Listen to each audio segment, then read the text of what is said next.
Chen Yan, vous êtes français, mais vous êtes aussi d'origine chinoise. Vous avez écrit un livre absolument capital pour la compréhension de la Chine, L'éveil de la Chine, en 2002.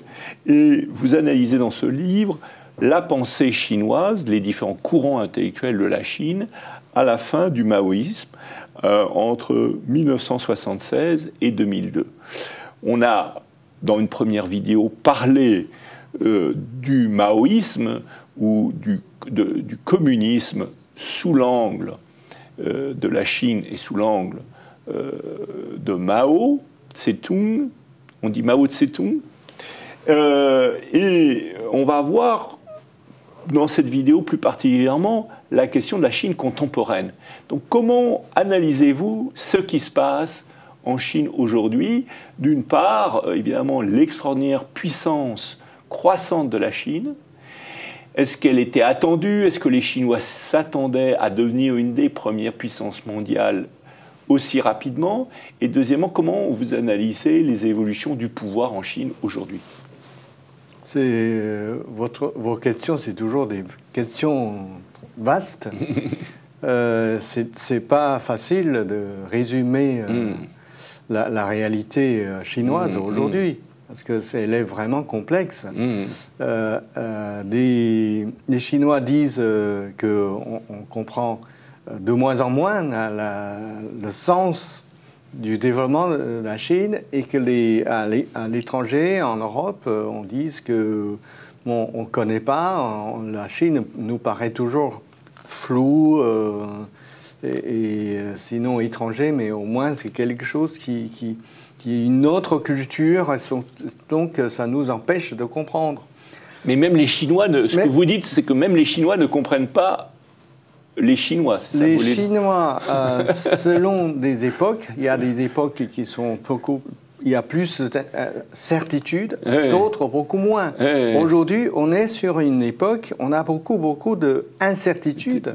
On n'a pas de réponse pour beaucoup de choses. Je vous donne un exemple aujourd'hui. Tout le monde parle de cette campagne anticorruption. Sous Xi Jinping. Donc il a lancé cette campagne, ça fait 2 ans, et beaucoup de grands dirigeants qui sont tombés, qui sont des corrompus, et beaucoup d'autres aussi. Donc, mais combien de dirigeants, ça se chiffre en centaines de personnes, en milliers de personnes? Des milliers aussi. Des milliers de personnes qui sont arrêtées, y compris au plus haut niveau de l'État, pour corruption. Oui, ils sont arrêtés, soit ils sont limogés, soit ils sont vraiment arrêtés et jugés, etc. Exécutés, et ça va jusqu'à la mort? Non, il n'y a pas la prison. Non, c'est la prison à vie, par exemple. Bo Xilai, qui était le numéro 1 de la ville de Chongqing, qui est une ville gigantesque. Et lui, il était le premier qui tombait, et lui, il est jugé en perpétuité. À perpétuité. Mais pas... Il n'y a pas d'exécution à ce niveau. D'exécution pour les dirigeants, non. Jusqu'à maintenant, je pense que ça ne va pas faire. Et donc, il y a une campagne qui est vraiment très forte, et qui fait peur à beaucoup de dirigeants, et c'est toujours le cas, et ça fait une résistance passive dans la bureaucratie. Parce que pourquoi on va travailler? Si on travaille, on risque d'être puni, etc. Et cette campagne, on comprenait mieux au début, il y a 2 ans, en disant oui, il y a beaucoup de corruption, donc il faut arrêter ça. Ça, c'est un fléau pour le parti, c'est un fléau pour le pays, pour l'ensemble de la population, de la société. Et aujourd'hui, on comprend moins. C'est-à-dire que qu'est-ce que se passe? Pourquoi s'il y a une campagne contre la corruption, pourquoi on ne demande pas aux dirigeants de publier ses fortunes comme ça, et pourquoi les autres ne pouvaient pas parler? La presse n'a pas le droit de parler de corruption, ni de dénoncer, et la population non plus. C'est seulement une affaire du parti et des dirigeants entre eux-mêmes. Donc on se pose la question, est-ce que c'est une manière qui peut vraiment arrêter la corruption.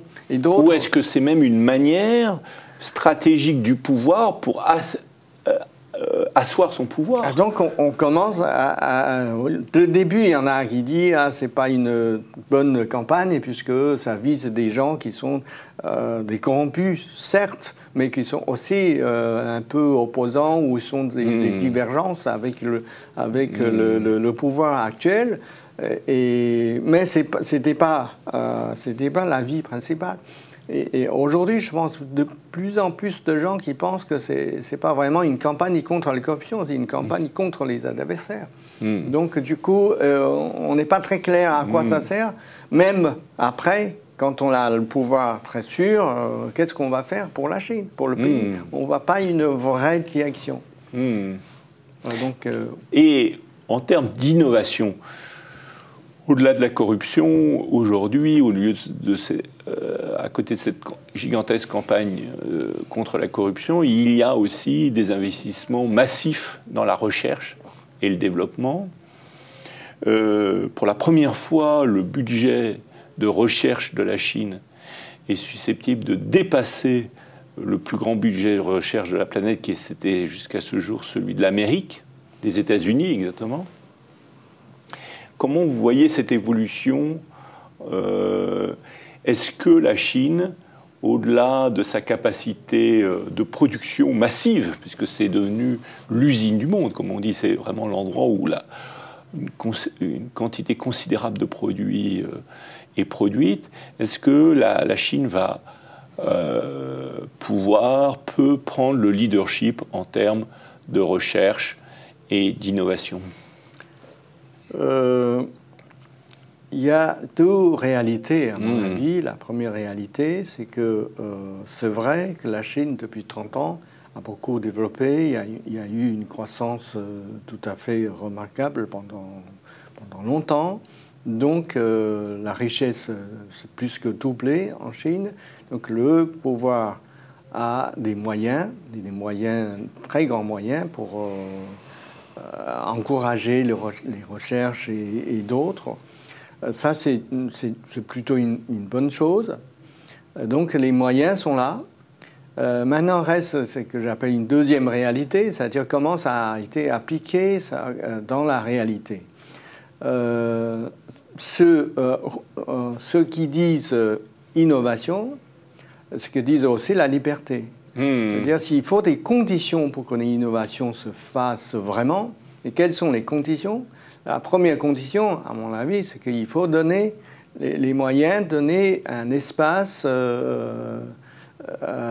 assez grand pour que les personnes, les scientifiques, les professeurs, les universitaires puissent agir, puissent penser librement. Et aujourd'hui, le problème, c'est que il y a d'un côté les gouvernements et les autorités locales qui disent que très bien, il faut faire l'université, il faut l'innovation. Si vous faites des projets d'innovation, on vous accorde tel moyen, donc on encourage ça. Et en même temps, il y a par exemple Google qui c'est quand même un outil très utile, non seulement pour la population d'être informée, mais aussi pour les scientifiques, pour communiquer avec l'extérieur. Le Google, on ne peut pas l'utiliser, c'est fermé, c'est censuré en Chine. Et le YouTube, le Facebook et tout ça, c'est des moyens de communication modernes, mondiales, qui est vraiment quelque chose de nécessaire pour les scientifiques. Récemment, il y a des scientifiques qui ont signé une pétition en disant que est-ce qu'on peut donner au moins ce privilège pour les scientifiques qui doivent communiquer avec ses partenaires à l'extérieur pour donner, eux, pourraient utiliser le Google. Ils ne parlent pas de la population. La population n'a pas de droit, donc scientifiques, peut-être qu'ils auront le droit. Mais ça ne va pas marcher comme ça. Donc il y a un véritable obstacle pour faire la vraie innovation. Donc si on n'a pas d'espace, on ne peut pas dire ce qu'on veut, on ne peut pas penser et communiquer librement. C'est difficile d'avoir une vraie innovation.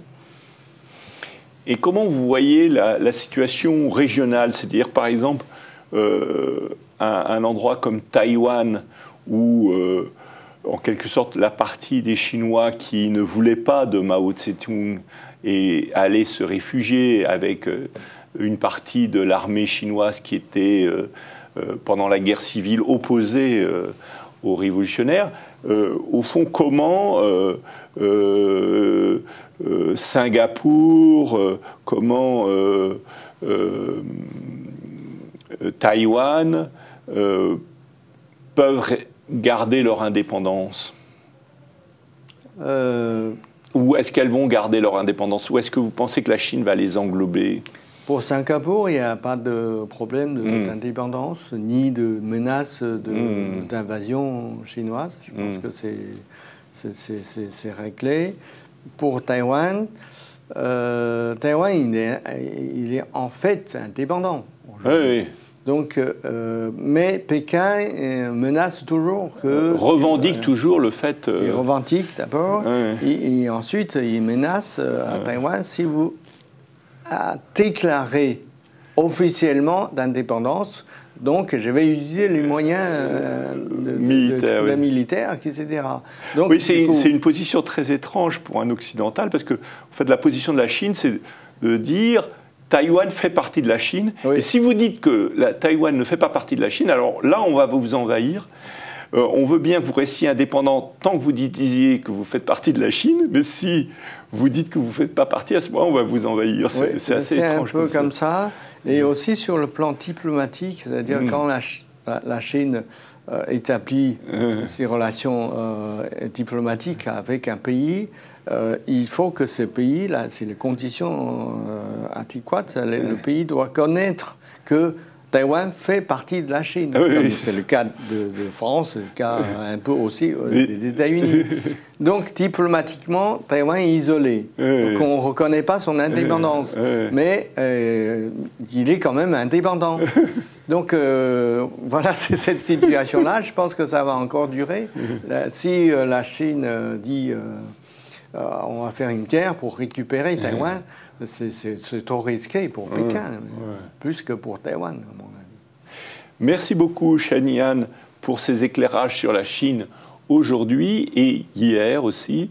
On a parlé dans ces deux vidéos de la Chine d'autrefois, la Chine de Mao Tse-tung et la Chine d'aujourd'hui. Et je rappelle votre livre, donc L'éveil de la Chine, de Shen Yan, donc un livre absolument passionnant à se procurer. On le trouve sur Amazon, il n'a pas été interdit par le Parti communiste chinois. Non, ça va. Pas en français, en tout cas.